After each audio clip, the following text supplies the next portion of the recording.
Hello, my astrology family. This is Lada from astrolada.com. And today I have the honor to present to you one of my heroes, Sasha Stone, who is a human rights activist. He has done amazing work and he's fighting the noble but very difficult battle of waking people up with the hard truths, but also with hope for the future. And you've been doing that, Sasha, for how long? Hi. Hi, Lada. Good to meet you. A long time is the answer. A long time. Over, I think, 22 years now, something like that. 22 years. You think you've also created like a tribunal. That's how I first found you years before it became known of what is happening up in the high echelons, and it's proper with judges. With I think it was in London. Can you tell us a little bit about that as well? Well, it's ongoing. It's the International Tribunal for Natural Justice. So we established that. I founded it, but we established it in 2015, and we have officiated four different commissions of inquiry. The first one into human trafficking, child sex abuse, financial irregularities, weaponization of the biosphere, and more recently, the corona COVID bullshit. We've been also conducting a judicial inquiry into that with multiple leading health scientists and professionals and investigators to understand what is behind this charade. And what impact is it making? Is it mostly to inform people, or is it on a legal level where it can actually change something? Oh, well, be clear. The whole purpose of the Vatican complex is to inform people of the Catholic Church's presence.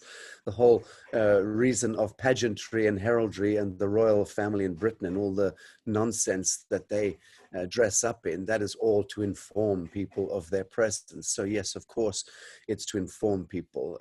Establishing a tribunal is about revelation, about investigation, about exposure and disclosure. And we're doing that to very good effect. We don't control the military, we don't control the armies, we don't control the police, but we do absolutely stand as an arbiter of truth in a time of great fiction and deception. Yeah. That is very courageous and scary to do. Aren't you being attacked and threatened in any ways? Because the topics that you touch on, these are topics that are forbidden almost on social media to be talked about. People lose their lives about that. People lose Yeah. their livelihoods.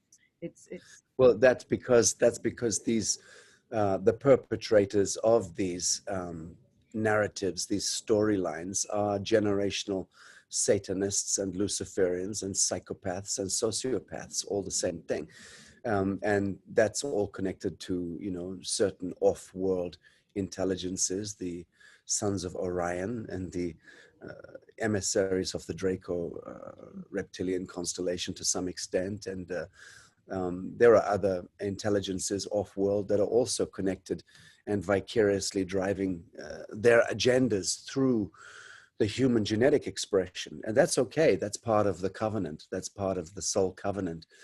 The fact is that as we awaken within this dream spell, the Adamite, the true human, the Christed human, the actualized human, is required to emerge and to awaken and to stand up. And then once we can see from within the dream spell this draconian manipulations and violations of universal law, then it becomes our duty of care to eradicate that nonsense. And so that's the process I'm very much involved in an actualized sense. So I'm not just an angry guy waking up looking to take on authority and to rage against the machine. I don't have time for that nonsense. I'm very clear about the mechanics and the elements that we're dealing with, and you have to approach them very cautiously. Is it dangerous? Yes, of course it's dangerous.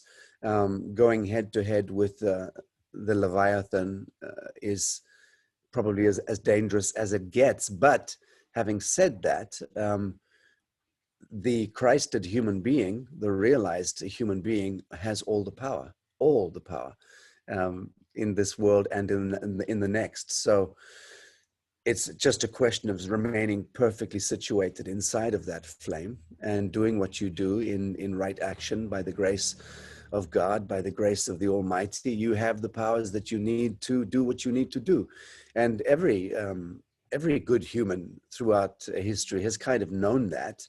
You know, that's the whole walk through the valley of death and fear no ill, you know, and Daniel in the lion's cave and Spartacus and David and Goliath. This is an endless theme of the hero's journey of the human being. So I don't think it's particularly brave to do what I'm doing, but in some sense, it's very stupid. It was 20 odd years ago, incredibly stupid. And yes, it was at that time. I had horrible things happen on multiple occasions and over the years. The last attempt to kill me appeared to be in 2016, and since then, no. So I think that the chemistry has changed quite a bit in the last. Put it this way: since the Donald Trump phenomenon, it seems to have recalibrated the game. It's my belief and my understanding that the draconian element of our social ecology is now moving into dissolution. So it is now the emergence of the true human, and that's what I'm feeling. That's what I'm experiencing as well.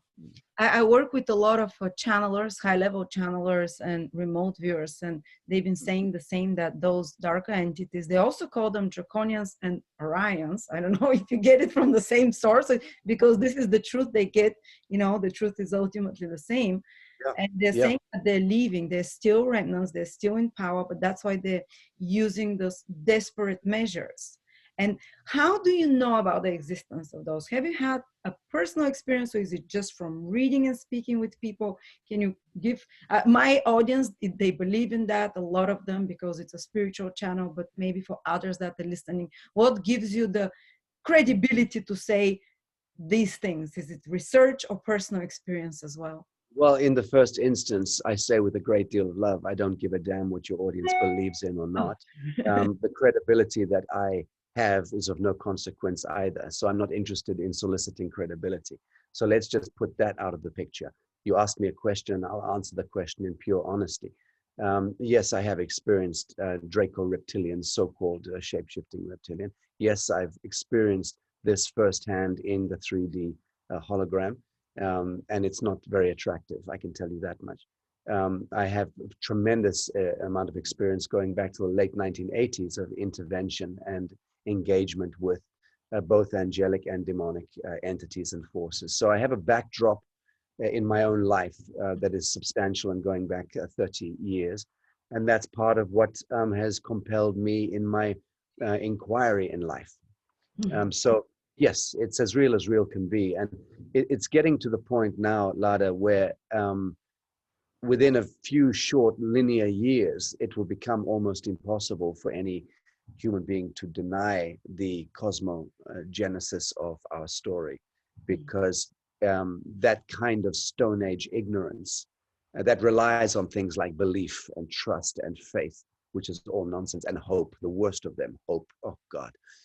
We need to eradicate hope, trust, belief, and faith, and we need to step into the flame of knowing, of being. That's the shift from Pisces age, which was about faith without proof, into Aquarian age, which is almost like proof, real proof, and knowing. Sure, yeah. And one thing that I'm very fascinated about what you do is your New Earth project. Can you tell us a little bit about that? Well, it's a kind of very nebulous creature at the moment. It's involved in so many different elements and aspects of life and exploration. And we're starting the master planning of a development for a sanctuary project, a full development project here of the vision that we've been holding for many years. We have already a base here, which I'm speaking to you from. And before the Corona nonsense, we had thousands of people every week coming here. Of course, that ended in the last year, which in a way I quite love. It's taking a chance for everything to grow back and the jungle to get back into its own rhythm. But we are exploring the new metric of self-sustainable and auto-determining conscious community, so to speak, which has got more to do with stepping away from the fiction of life than anything else.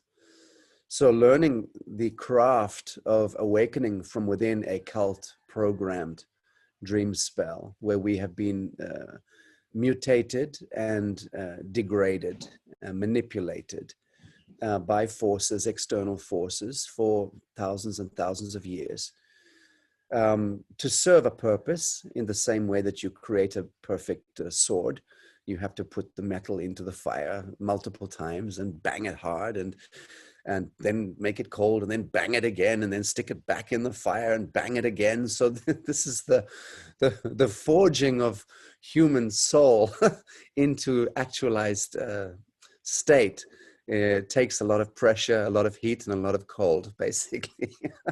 And so this world, this kind of fucked up world, is the perfect theater for that alchemizing process of the formation of, or the fulmination of human soul.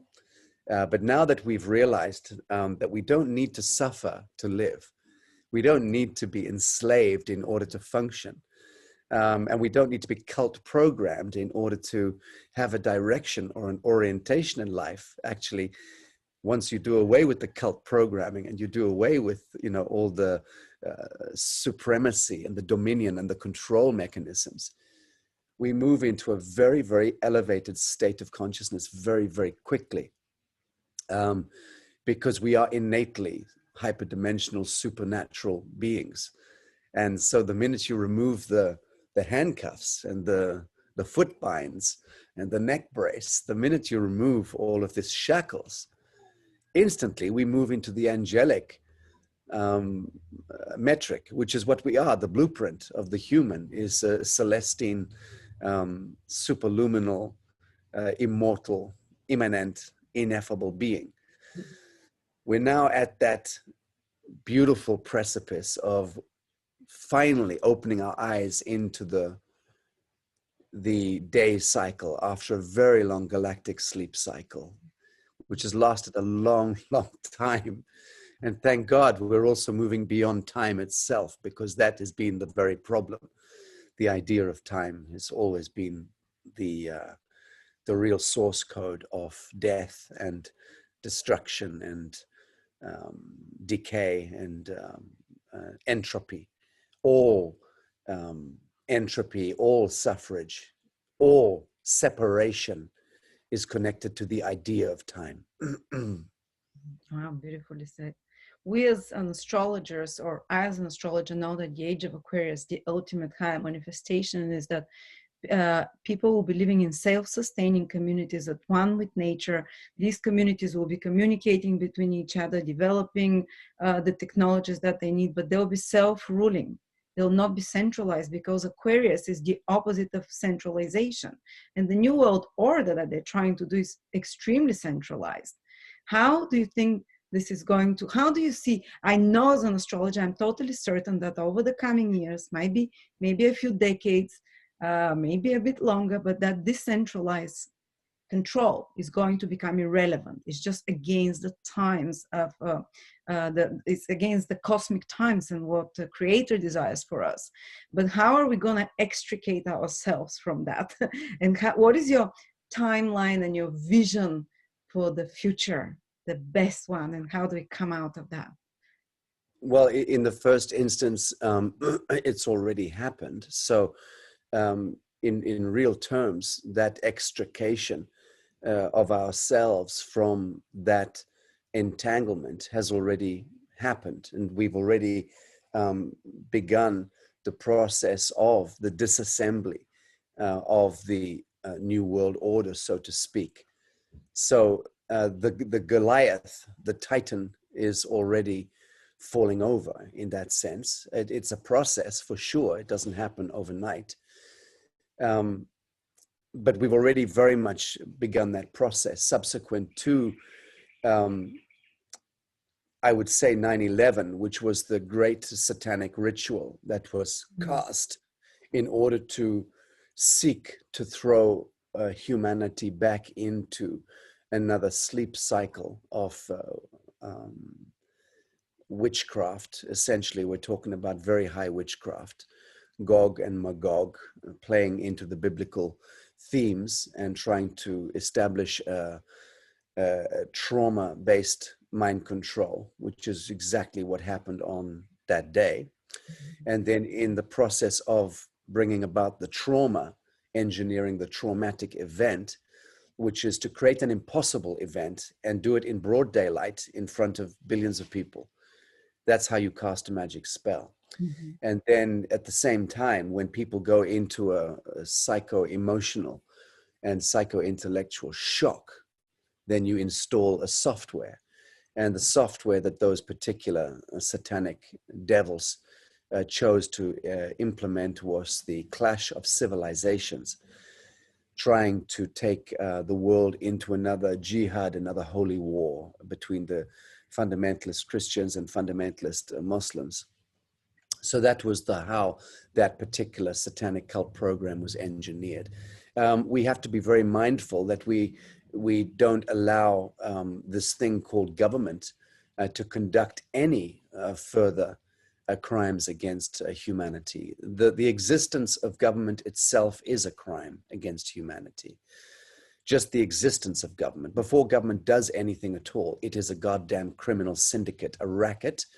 It is involved systemically in only fraud and theft and deception, extortion, embezzlement, trafficking, manslaughter, murder, genocide, treason, and rape.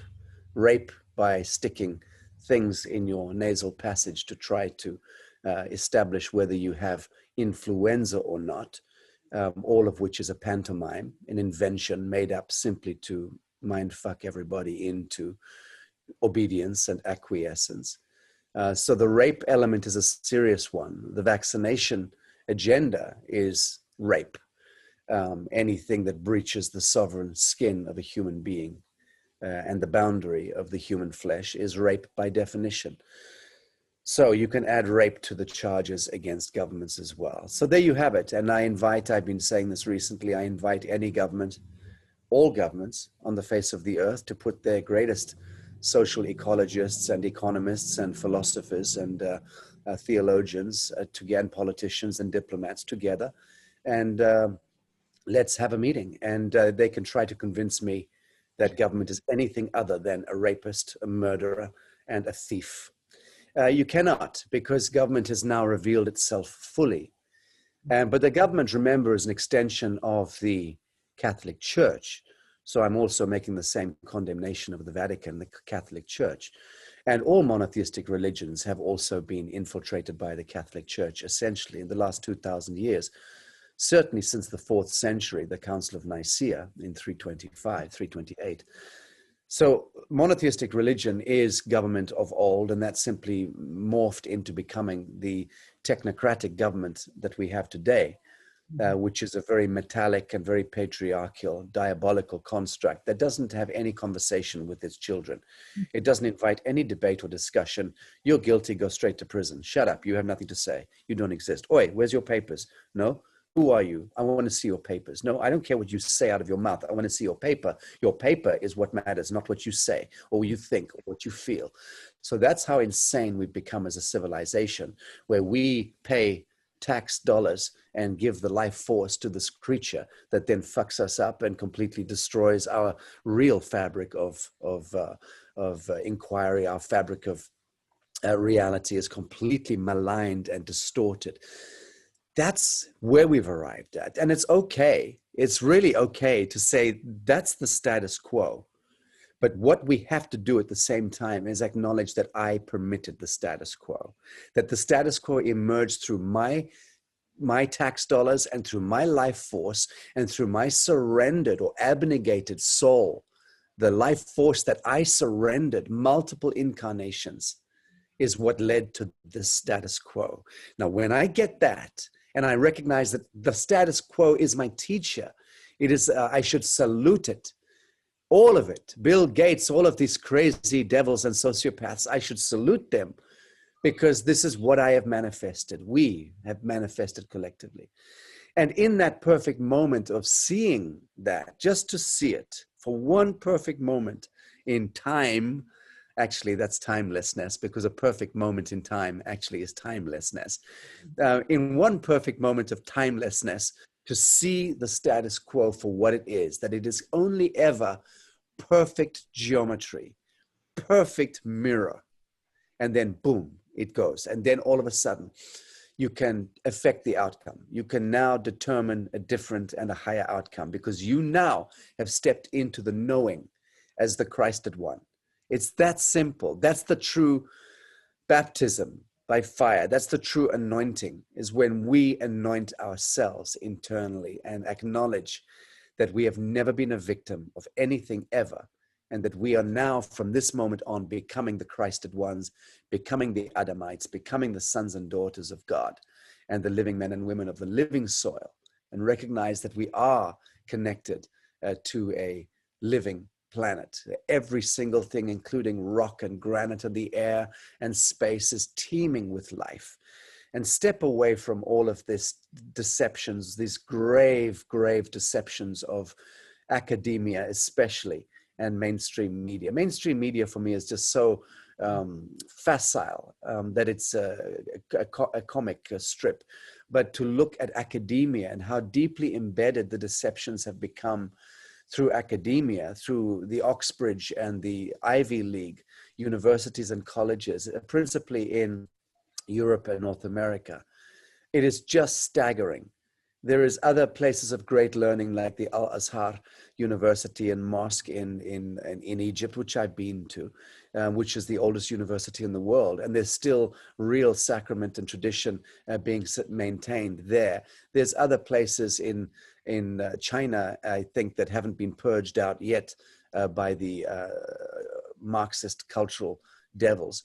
But there are still some monastic traditions in Asia that are holding on to true learning, and also in India to some extent, and in Africa actually, and elsewhere. But the point is that we've almost lost altogether true learning. The true gnosis, the true Gnostic flame, has almost been blown out by 500 years of imperial hegemony by satanic and Luciferian Catholic forces operating through the imperial crowns of Europe, and then through the governments of the 20th century and the 21st century now. So that New World Order, yes, in a sense, to come back to the question, has become incredibly consolidated, centralized, compressed into the most diabolical aspect of reality. But at the same time, that is because it has reached its fulmination. And now it is going to move naturally into the alchemical process of dissolution, provided we bring in that fifth element, which is the essential piece in alchemy. And the fifth element is the Adamite, the Christed, awakened human. Yeah. Beautiful. And would you say which countries is this plan most strongly has a hold of, and which countries, if you have an observation, are more, let's say, not under this dream spell yet, or are more awakened to that, to the reality? Well, so one just needs to look at inverse geometry, and the more centralized the power is, the more centralized the power grid is. So political power and military power consolidate around assets, minerals, and resources of the earth, which is where the cities emerge invariably. And then you have the kill grid, or the cities, which are also where the power grids are connected. I'm talking about electrical power grids. So one simply needs to look at the Earth at Google satellite images and see where the consolidation of the power grids are at lights, and then step away to the black patches. It's inverse geometry, quite literally. So the further you go away from the light centers, so-called light, that's false light, that's Luciferic light. The real light is in the blackness, in the belly of Africa, in the belly of Central South America, the belly of Southeast Asia, and so on. So it's as simple as that. Inverse the geometry, look at the Earth, and that's where you will find the least manipulated at least. But in a sense, yeah, and that's where the meek inherit the earth as well. So the more primal Aboriginal First Nation peoples of the world are the ones who will survive whatever nonsense we are bringing upon ourselves in the West. So you're saying run away from the cities, wherever the biggest concentration of people is, and they're trying to turn them into smart cities. They will, very likely, but Yeah. the Yes. yeah. They're trying to do. I mean, look, the whole purpose of cities now is, and vaccination programs and the poisoning of humans through the pharmaceutical and agrochemical industries. All of that is connected to transhumanism, and an attempt by these draconian elements to now turn us fully into cyborgs, human hybrid cyborgs, so that we can become the utility of them permanently, and they can live vicariously through us. And at the which means to say they wish to parasite off the life force, the prana or the chi, which only human beings are able to really generate limitless amounts of life force. So these elements are simply seeking their own survival. Now, our human survival depends on our ability to wake up to that threat or not. So there's a beautiful struggle there between existential survival of the draconian Orion forces and the survival of the Adamite human. But the war is already over, in my view. It's already won. It's just a question of, again, the degree to which we choose to wake up within this dream spell and catch that surf and begin to move into our innate euphoria and bliss and immanence, which is immortality. So the microbial cellular DNA is undergoing mutation and tremendous shift. The so-called human DNA RNA is undergoing enormous shift, paradigmatic shift as well. Our capacitance to receive light, ultraviolet light, and the angle at which that light is now able to enter into the geometry of the atoms and the cells and the molecules of our bodies is also undergoing shift. All of that speaks to a reconvention, a regenesis, a recoherence with our divinity, with our superluminal divinity. And that's the process which I'm certainly seeing and witnessing. So I'm not believing or trusting or having faith in anything or hoping. I am witnessing it. I'm sensing it, I'm knowing it, and I'm feeling it, and I'm experiencing it. And that influx of UV light is very real, and it's very orgasmic. It's ecstatic if one is able to prepare oneself sufficiently to be open to it. And that's where limitless creativity comes, and limitless energy comes, and limitless capacity to forgive and to absolve and to redeem, to heal. All of that comes with this influx of vibral light or UV light. And that's just connected also to where we are, you know, within the grand precession of the equinox, and having moved through the ecliptic and, you know, subsequent to 2012, 2013. And then, of course, again, in 2020. It's also understanding of esophagus and of the 13th house, and understanding that there's a reconvention there as well that we need to make within ourselves, individually and collectively, that there is a reconvention there with the true orientation and metric of the sun, moon, and stars. Yeah. And you're in touch with a lot of enlightened souls and a lot of shamans, and I've read a lot of prophecies, and they all say that this time we win, this time we liberate ourselves. Maybe not everyone, but you hope, as you said, you absolutely know the battle is won almost. The process is starting. How do you imagine this new world? Imagine it's 100 years from now. What would be your most grandest, like describe it even physically? What does it look like? And what is your Yeah, I like the question. The most important thing to understand, and I need to impress this point, Lada, the most important thing to impress is that in 100 years from now, we absolutely will not be regarding it as 100 years from now, because our superluminal, supernatural, phenomenological, sentient state knows that time does not exist. It's a goddamn fiction. And it's also a diabolical one. If you want to remove the draconian element from our world, you need to remove the idea of time altogether. There is no tick-tock time. That's a false light syndrome. That's an idea. It's a bad idea. It's what programs death into us. So we're programming death into our babies and our children by wishing them happy birthday in the wrong way and celebrating age. We should be celebrating their reception into this world, absolutely, and sun cycles and all the rest of it. That's great. But we don't put emphasis on that. We say, oh, he's 7 years old. Oh, now he's 8 years old. Oh, now he's 26 years old. And all we do is celebrating the incremental approach of death. Okay, and then glorifying it in a perverse way. So this is all connected to the mutancy of the true reality, which is that there is no time. It is only a function. It's a function that is a software that is imposed variously, like having a perambulator or crutches to walk on, a walking stick, you know. But when you're moving into the superluminal nature, you don't need a goddamn walking stick. You kick it away. Stand up.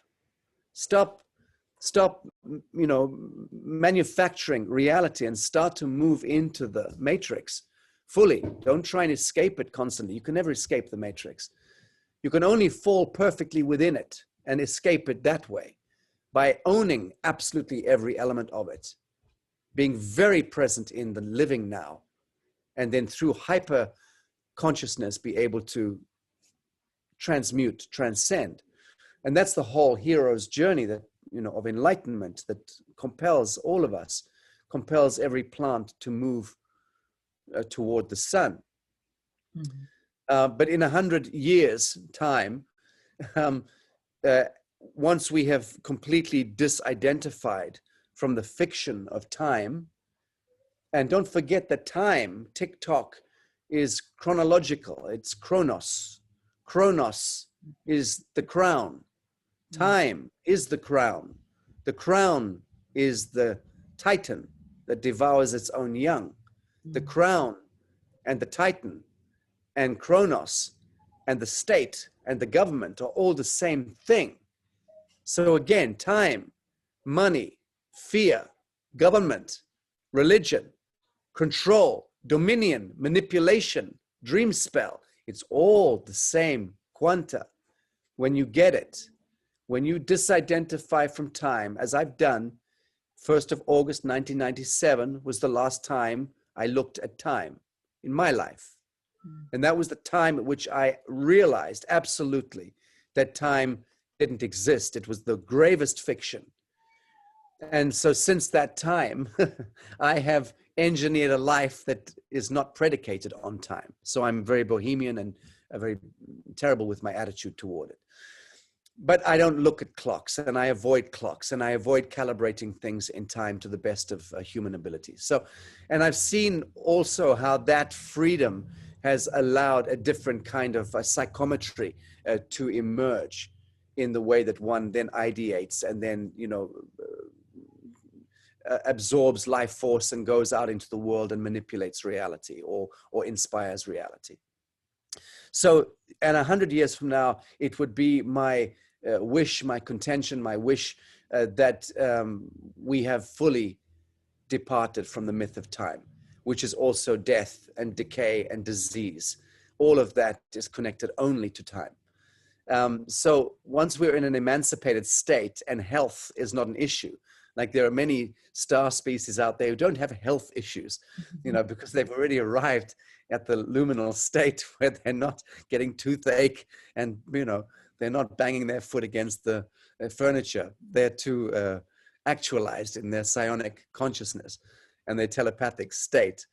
And if they want to travel, they invoke Merkaba and move and transpose themselves. They don't have to get onto moving vehicles that have accidents and so on and so on. So I see very much a state of grace descending into this world very quickly. So I very think that, fed up. well, Very, it might be a process for some humans to move through a kind of artificial intelligence transhumanist fantasy.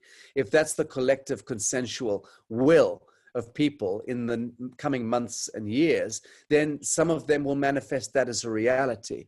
And cities may become segregated from the urban, or the rural landscape would become separated from the city landscape. So you would need to have permission to go into a city unless you were a taxpayer and a registered citizen. Then you could go into the city and play their fantasy. Otherwise, those of us who are real humans would absolutely be living out in the rivers and the forests. So I do see that there may be a bifurcation period where AI, transhumanism, and the whole digitized false light reality gets more compressed in cities, in kill grids, but in and of themselves, they will become less harmful and less toxic anyway. So I'm not worried about that. That's just fantasia. But the real business of the Adamite is to become superluminal.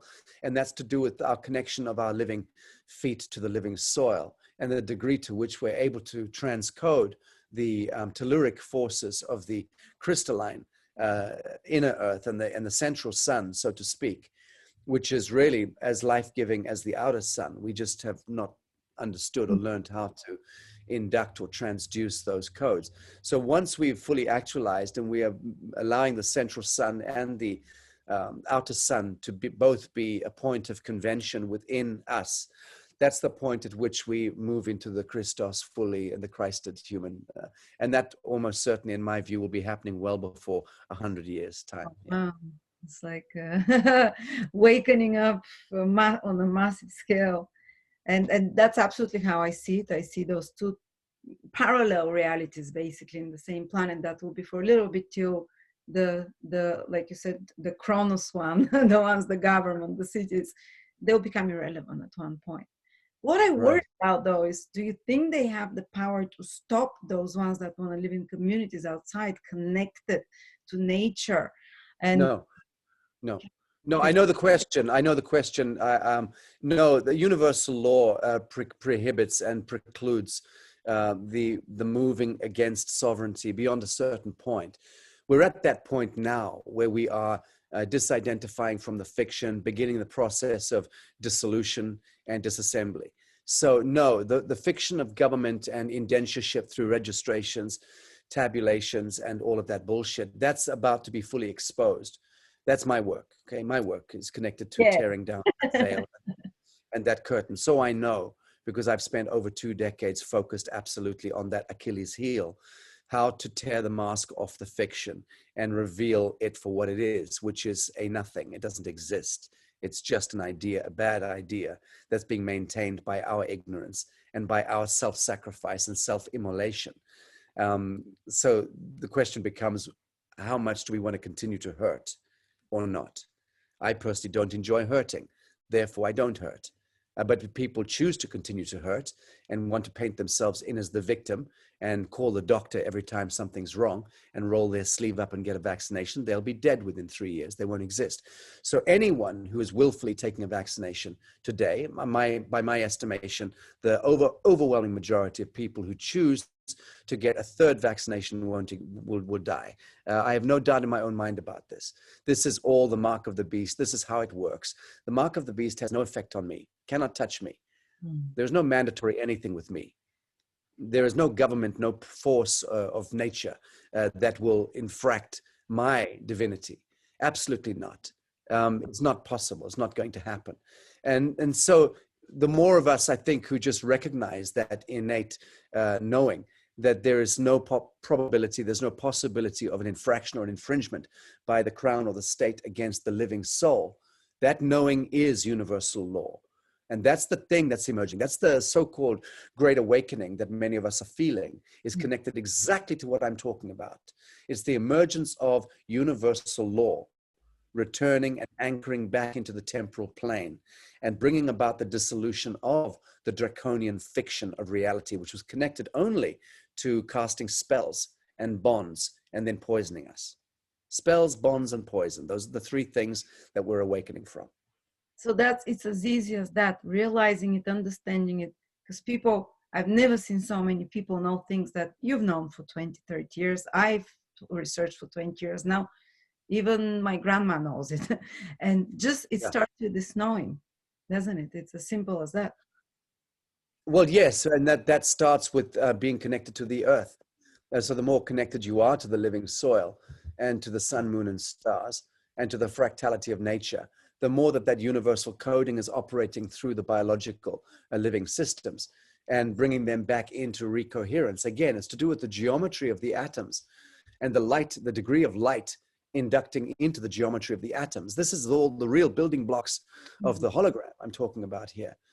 And that's all reconstituting itself more with people making a conscious decision to leave the kill grid or the city, which is purely spells, bonds, and poison, and move back to the living soil where there's no spells, no bonds, and no poison, and to reconnect. Boom, that's it.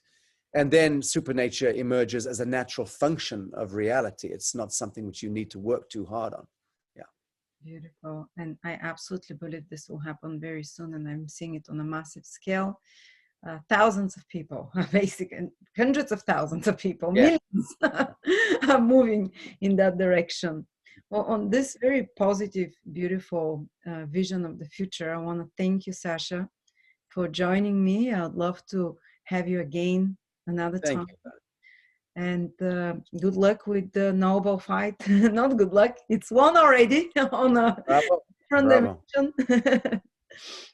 Thank you, Lara. Much love to you. Look forward to the next time. Thank you. Bye-bye. Bye-bye now.